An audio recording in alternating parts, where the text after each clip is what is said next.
hubungan perdagangan sejak begitu lama lagi.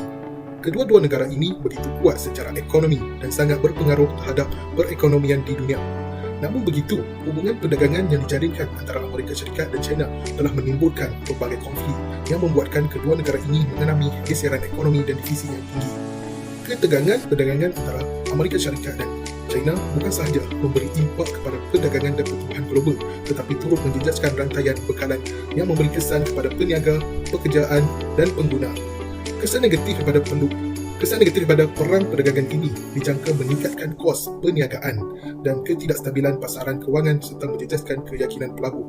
Selain itu, Amerika Syarikat dan China dari segi teknologi pula menunjukkan lanskap antarabangsa masa kini yang bersifat multi-unipolar. Situasi ini membawa kepada dua pengertian, iaitu yang pertama ialah dari segi persaingan teknologi dan telekomunikasi, di mana tindakan Amerika Syarikat yang dilihat begitu terdesak untuk memboikot Huawei, dan yang kedua melibatkan keselamatan negara yang didakwa oleh Amerika Syarikat bahawasanya Huawei adalah senjata China untuk menintik negaranya. Seterusnya, penyataan masalah pula. Dalam tahun-tahun kebelakangan ini, sarjana dan elit dasar China telah membincangkan persaingan strategik yang semakin sengit antara Amerika Syarikat dan China dan implikasi pelbagai aspeknya terhadap dasar luar China. Malah, ada yang bimbang tentang kemungkinan perang dingin baharu antara Amerika Syarikat dan China kesan daripada konflik yang berlaku. Pada pandangan kebanyakan pemerhati China pula, persaingan strategik antara Amerika Syarikat dan China tidak dapat dielakkan kerana China sedang menutup jurang kuasa negara antara dirinya dan Amerika Syarikat.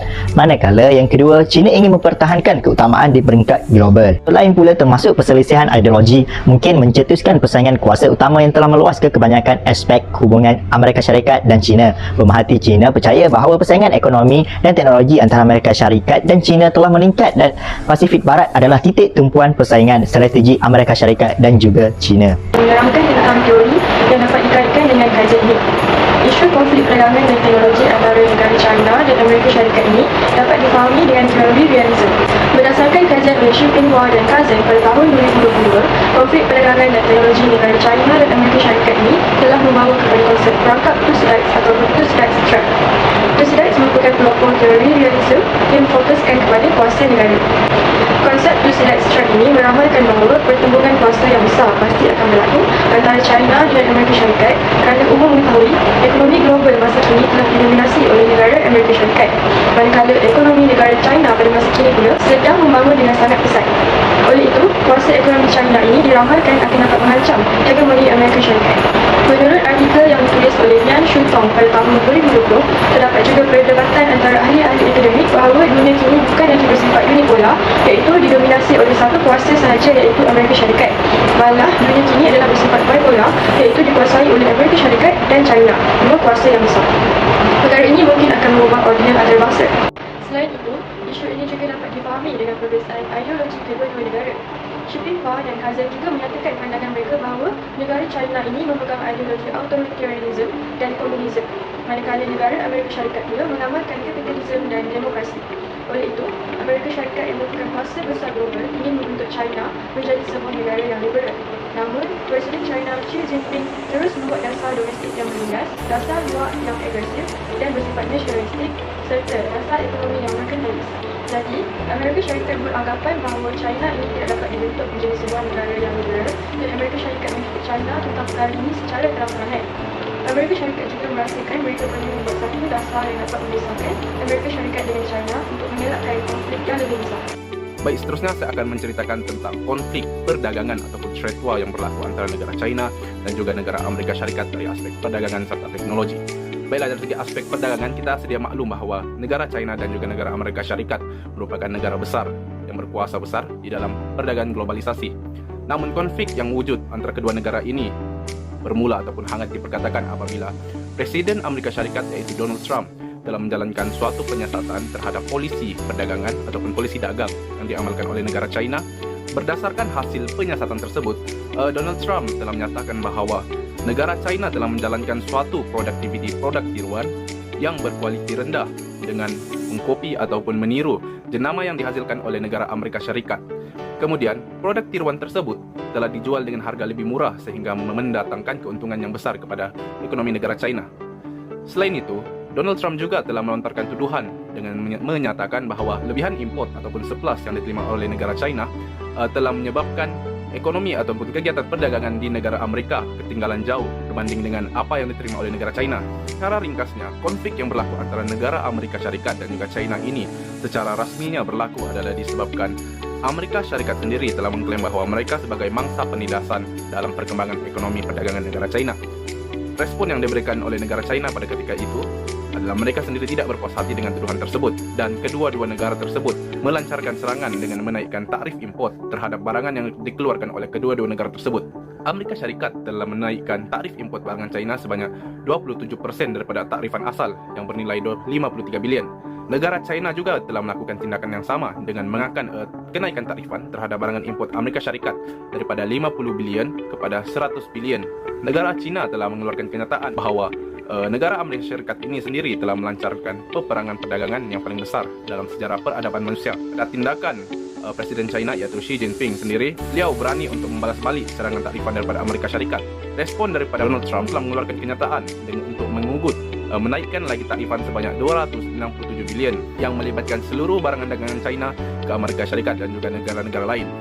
Pada 2 Disember 2018, konflik antara kedua-dua negara ini telah membuat tindakan untuk membuat gencatan senjata daripada peperangan perdagangan mereka selama 90 hari untuk mencari jalan penyelesaian terhadap isu atau permasalahan yang dibangkitkan sehingga menyebabkan berlakunya perang perdagangan antara dua negara tersebut. Perundingan selama 90 hari tersebut dilihat tidak mendapat titik penyelesaian apabila negara Amerika Syarikat menimbulkan suatu isu yang berkaitan dengan teknologi negara China. Negara Amerika Syarikat sekali lagi mengeluarkan tuduhan dengan menyatakan bahawa negara China telah melancarkan satu peranti yaitu bernama Huawei dan menyebabkan berlakunya persaingan antara jenama teknologi yang dikeluarkan oleh Amerika Syarikat dan juga negara China. Dalam usaha menyekat kemajuan produk Huawei, negara Amerika Syarikat telah memboikot produk tersebut dengan menyatakan bahawa penggunaan teknologi atau penggunaan peranti Huawei di negara Amerika Syarikat akan memberikan akses kepada negara China untuk mendapatkan data, untuk melakukan pengintipan dan juga untuk mengetahui sebarang rahasia mengenai kekuatan Amerika Syarikat. Ancaman isu konflik perdagangan dan teknologi antara dua negara ini terhadap negara PBB dan juga global sendiri. Ancaman isu yang pertama, apabila konflik antara kedua-dua negara ini berlaku, ini akan memberi impak kepada pertumbuhan dan juga perdagangan ekonomi negara PBB sendiri. Negara PBB yang pusat membangun dan bergantung kepada ekonomi ekspor akan mengalami gangguan. Hal ini kerana permintaan ekspor yang semakin berkurang. Apabila permintaan ekspor semakin merosot, ini akan mengganggu pembuatan barangan ekspor itu sendiri. Ini ialah kita akan ambil contoh yang paling dekat dengan hati kita, iaitu Malaysia sendiri sebagai anggota PBB. Apabila konflik antara kedua-dua negara ini berlaku, Malaysia akan mengalami kemerosotan keluaran dalam negara kasar KDNK. Kemerosotan KDNK ini akan menyebabkan isu kemerosotan ekonomi. Ini juga memberi impak kepada pasaran kewangan. Pasaran kewangan anggota PBB akan terjejas akibat berlaku perang tahrif disebabkan konflik antara kedua-dua negara ini, iaitu Amerika Syarikat dan juga China. Yang berlaku akan menyebabkan pengurangan terhadap perdagangan global. Oleh itu, negara PBB yang mengamalkan ekonomi terbuka akan terjejas. Contohnya negara Malaysia dan juga Thailand.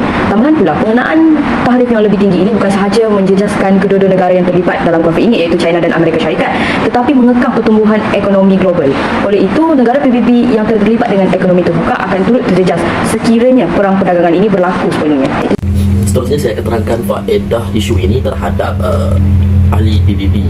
Yang pertama adalah perang dagang antara US dan China ini telah memberikan kelebihan dagang terhadap negara di bawah PBB, iaitu salah satunya adalah Malaysia sendiri. Kerana Malaysia perlu sangat penting kerana kebanyakan negara Asia Tenggara ataupun Malaysia diketahui dengan lebih kehadapan dalam perniagaan e-dagang. Jadi Malaysia telah mengambil kesempatan e-dagang ini untuk kerana mereka mengetahui pasaran perniagaan di Asia Tenggara ini dan lebih kehadapan daripada segi saiz pasaran. Jadi jika Malaysia ini telah dipilih, jadi syarikat tempatan boleh menjalankan kerjasama perniagaan dengan mereka.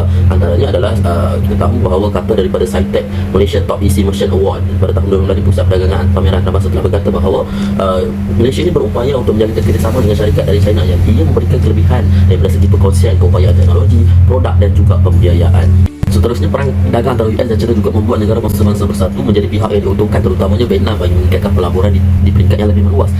Untuk pengetahuan semua, perang dagang antara US dan China ini masing-masing telah meningkatkan takrif import pada negara masing-masing, di mana Amerika Syarikat telah meningkatkan takrif kepada negara China dan negara China juga telah meningkatkan takrif kepada negara Amerika Syarikat. Jadi pada masa yang sama, Vietnam telah mengambil kesempatan ini untuk mengekspor barang yang serupa, yang di mana sebelum ini barang yang diimport oleh US dan China ini telah diekspor oleh Vietnam. Jadi dia telah mengambil keuntungan daripada sini kerana kekurangan takrif yang dikenakan kepada negara Vietnam ini telah dikenakan kepada negara China sebelum ini ataupun negara US kerana perang dagang antara mereka kedua, dan negara Vietnam juga telah mengambil kesempatan ini untuk meluaskan lagi pelaburan antara di negara Vietnam ataupun foreign direct investment bagi meningkatkan pelaburan-pelaburan di negara Vietnam, kerana inilah faedah yang dapat oleh negara Vietnam hasil daripada perang US dan China.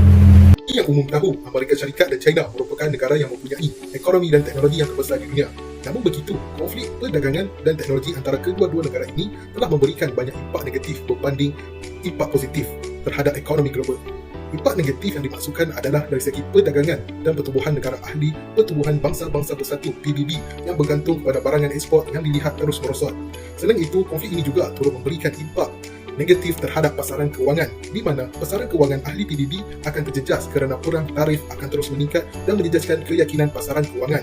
Oleh itu, konflik yang berlaku antara kedua-dua negara ini perlu diselesaikan dengan cara yang baik bagi memastikan keterjaminan rantaian dari segi ekonomi dan teknologi di seluruh dunia terus meningkat tanpa sebarang halangan. Sekian, terima kasih.